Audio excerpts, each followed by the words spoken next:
Quand on parle de ninjutsu, pour faire très simple, c'est l'art de la persévérance et de l'endurance. Du coup, il faut muscler son corps, il faut muscler son esprit et il faut être mobile pour pouvoir se déplacer et il faut savoir des techniques de combat pour pouvoir se protéger et aider les autres autour de soi. Donc si on part de ce principe, on peut tout le temps progresser. Par exemple, un des premiers points, c'est développer ses appuis. Être fort sur ses pointes de pied, ses appuis, ses chevilles, d'avoir quelque chose de solide dans le sol. Et là, c'est tout ce qui est des exercices de speed training et d'explosivité, de réagir dans le sol pour exploser vers l'avant.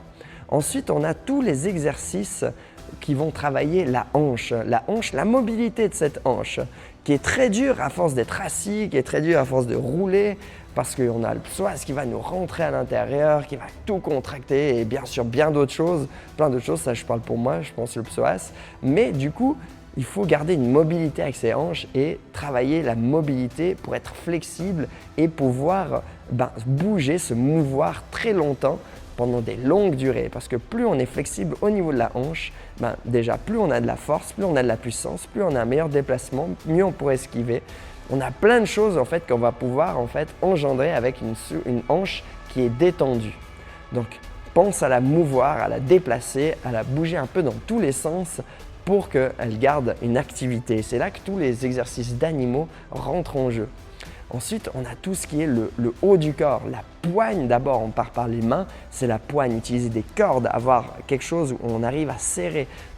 Très souvent, on peut utiliser quelque chose de lourd et de pivoter. Ça, c'était des mouvements très anciens qui se faisaient. Le but, bien sûr, ce n'est pas le nombre qu'on fait de répétitions, mais c'est plutôt la qualité et l'efficience de ton mouvement et de la fluidité que tu auras.